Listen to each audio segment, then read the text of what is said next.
Para hacer una pausa en la cobertura, pero sí tomarse un tiempo para reflexionar acerca de cuáles son las posibilidades que tiene en este momento, porque acá hay una cuestión central. Este es un problema que se soluciona con fondos nacionales o fondos provinciales o fondos municipales.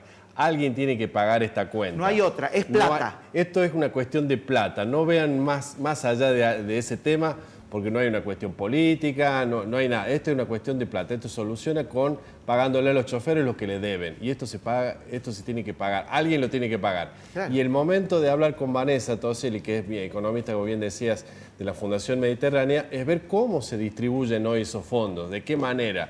Porque vemos que en Capital Federal y Gran Buenos Aires la situación es una, los fondos se destraban de manera automática y en el interior ahí te hacen esperar. O directamente ya las provincias quedaron a cargo de todo el sistema de transporte y arréglense, muchachos. Claro, esa es la otra opción. Claro, pero ¿no? es otra opción, pero que tiene que haber una decisión. Pero que lo digan. Claro, que lo digan, que no. Exactamente.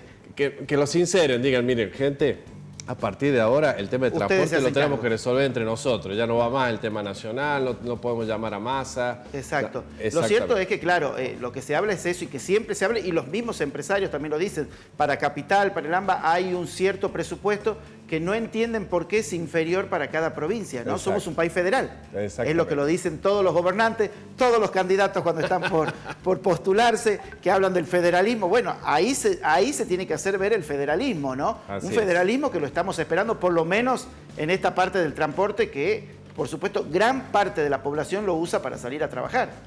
Así es, y ahí estamos. ¿Estamos con Vanessa? Ahí estamos. Volvemos a conectar. Vanessa Toselli, buen día, bienvenida a Tucumán. Te volvemos a saludar, Jorge Renzo. ¿Qué tal?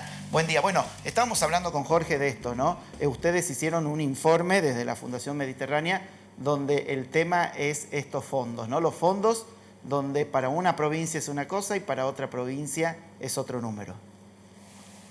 Exactamente. El informe refiere a las transferencias que realiza el Estado Nacional a lo que es el sistema de transporte automotor, que serían los subsidios que van a el transporte de pasajeros, a los colectivos principalmente, porque hay otros fondos que se asignan a trenes, y de esa distribución, más o menos el 80% se distribuye al AMBA, mientras que el 20% restante se transmite a las provincias. Hay un 1% que va a lo que es el transporte de larga distancia.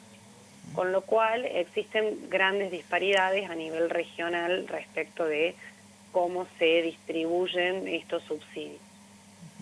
Y teniendo en cuenta eso, ¿no? Porque a veces decimos, en el interior, Vanessa, por lo general los sueldos son mucho menos que en Capital Federal o en gran parte del AMBA, ¿no? ¿Sucede que no hay una investigación a fondo de esto? No, es muy complejo el sistema de transporte en términos de que los subsidios que reciben las empresas no solo son los subsidios nacionales, sino que algunas provincias también subsidian la tarifa y existen subsidios implícitos en, por ejemplo, el combustible o algunos insumos que utiliza el transporte. Sin embargo, sí es cierto que la tarifa plena que pagan en el AMBA es significativamente menor a la que se paga en el interior del país, entendiendo que en muchas regiones del país los ingresos por habitantes son menores. Claro. Vanessa, en cuanto a la distribución de estos fondos, se habló en algún momento de un acuerdo ya entre la Nación y las provincias de transferirle toda la responsabilidad del manejo de los fondos para solventar justamente el transporte público a las provincias, que ya la Nación se desentiende. ¿Esto es totalmente así o parcialmente así? No, digamos, actualmente no funciona de esa manera. En el caso de acordarse un esquema de descentralización del sistema de transporte, lo que tendría que asegurarse es que el fondeo vaya acompañado. Las experiencias anteriores de descentralización para otros servicios públicos en general no se acompañaron directamente o linealmente con el fondeo, lo cual implicó para las provincias un costo aún mayor, hacerse cargo de mayor parte del servicio sin recibir los fondos compensatorios. Entonces ahí hay que ser muy cuidadosos con eso. O sea, eso se mantiene, el esquema de apoyo nacional se mantiene más allá del de lo que se dice para ahí, algunos funcionarios están advirtiendo de esta descentralización del servicio de transporte, ¿no? Actualmente existe, pero sí estamos hablando de que estos montos que nosotros detectamos son para el primer semestre acumulados, que en términos por habitante, por ejemplo, en el caso de Tucumán, son 1.800 pesos aproximadamente por habitante en todo el semestre, lo cual quiere decir que no son montos muy significativos. Y Vanessa, también se habla de un servicio, o por lo menos un estudio de lo que es el servicio de transporte de Salta. ¿Qué es lo que tiene de diferente el transporte de Salta por lo menos al de Tucumán, por ejemplo, según las investigaciones? Mira, según lo que refiere al fondeo, nosotros digamos, en toda la región, más o menos el 5% del fondeo total se asigna a la región del noroeste. Y en esa distribución, Salta y Tucumán son las dos jurisdicciones que más reciben en términos nominales. Ajá. Y en términos per cápita. En el caso de Salta, que tiene una menor densidad poblacional, recibe por habitante un 10% más de lo que recibe Tucumán. Ajá. Bien. Es un buen dato eso. Sí. Es un buen dato porque acá siempre lloran pobreza los empresarios, claro, los funcionarios, diciendo que son discriminados. Pero vos me estás planteando de que la provincia en algún modo también recibió más fondos que otras provincias, entonces, Tucumán.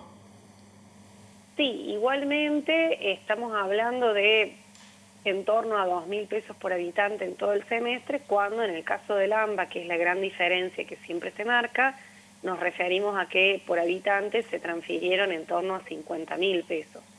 Muy bien. En cuanto al rol de los municipios, Vanessa, acá se está discutiendo también el rol del municipio. Acá el municipio en la capital es autoridad concedente, pero no aporta fondos propios. ¿Esto es una tendencia en todo el país de empezar a que los municipios también hagan un aporte de financiamiento? Los municipios también podrían aportar el financiamiento, el tema es que ahí van a quedar perjudicados, si no se hace un ajuste en la coparticipación, van a quedar perjudicados aquellos municipios con menor capacidad recaudatoria. Eso podría favorecer, si no se hace ningún cambio en la distribución de fondos actual, a las grandes urbes, pero no a las localidades quizás con densidad poblacional y con bajo ingreso per cápita, pero que no tienen una alta capacidad recaudatoria. Claro. Vanessa, y según vos, ¿no?, como economista, ¿cómo tendría que ser este reparto, ¿no?, de lo que es el dinero para las provincias y el AMBA? Bueno, inicialmente lo que nosotros desde la Fundación siempre tratamos de prevalecer es que valga el federalismo, ¿no?, que haya alguna igualdad entre las regiones. En ese sentido se tendría que estudiar más a fondo digamos, la cantidad de pasajeros y el uso efectivo que se realiza del sistema público. Yo comentaba en otras instancias que hay provincias del sur, por ejemplo, que reciben montos que no son significativos por habitante, recibieron, no sé, 100 pesos en todo el semestre, pero que esos fondos quizás asignados a otras jurisdicciones donde hay mayor uso del transporte podría aliviar un poco la carga. Por supuesto que eso implicaría lograr acuerdos entre las partes para poder, digamos, explicar o al menos no desfinanciar el sistema en el AMBA, que es donde también hay un alto costo político. Por eso generalmente se dan estas disparidades. Exacto. Pero sí debiera al menos cubrirse el porcentaje de la tarifa equivalente en todas las localidades. Exacto. Eso, por supuesto, requiere unos estudios mucho más profundos que los índices o los coeficientes que actualmente se usan para el cálculo del SISTAUS. Exacto. Bueno, muchísimas gracias, Vanessa Toselli, que es integrante de la Fundación Mediterránea, economista. Muchas gracias y seguramente volveremos a charlar con vos. Que tengas buen miércoles. Muchas gracias, igualmente. Bien, bien. Bueno, Emi, ¿qué opina la gente? Porque la gente se está comunicando con nosotros, por supuesto, y nosotros también los escuchamos a todos. Y sí, Renzo, nosotros